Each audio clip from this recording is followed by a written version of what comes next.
Nasita naman ni Senador Erwin Tulfo ang kauna-unahang hostile witness ng prosekusyon sa impeachment trial ni VP Sara. Alamin kung bakit sa agenda report ni Joan Manalo.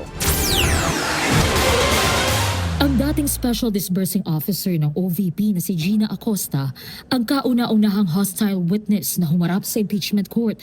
At ayon sa prosekusyon, si Acosta mismo ang makapagtuturo sa papel ni VP Sara sa paggasta ng confidential funds ng kanyang tanggapan.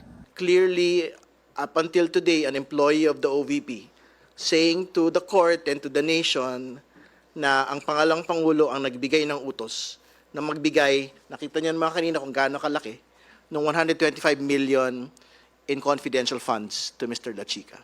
Sa pagharap ni Acosta sa korte ngayong araw, kapansin-pansin na tila hirap ito sa pag-intindi ng mga tanong ni Private Prosecutor Attorney Amando Ligutan at madalas ang pagsagot nito gamit ang kanyang mother tongue na Bisaya.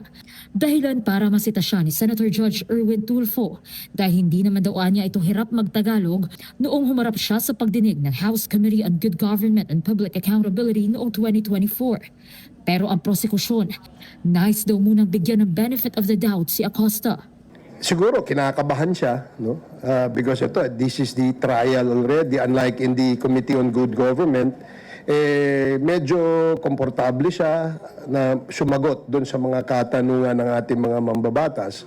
But siguro give it a little more time, baka she will be able to adjust and answer. We were wondering about the difficulty earlier, but of course I don't want to say that there was some malice involved. But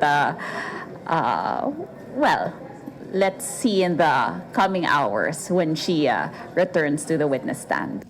Pagdating naman sa usapin ng sub-judice rule na pagdedesisyonan pa ni Presiding Officer Senator Francis Cheese Escudero, sisikapin daw ng prosekusyon na hindi magtakay ng merits ng kaso na sakop ng sub-judice rule. Wala pa namang gag order as of this time as we speak. No? There was never a time when a member of the prosecution panel, both the private and the public prosecutors, have crossed that line of discussing merits of the case.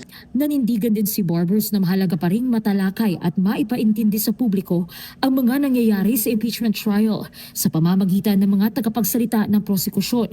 Masyado raw kasing technical at legalist ang mga proceeding, dahilan para ipaliwanag ito sa pinakasimpleng paraan na maiintindihan ng taong bayan. Para sa agenda, Joan Manalo, Billionaire News Channel.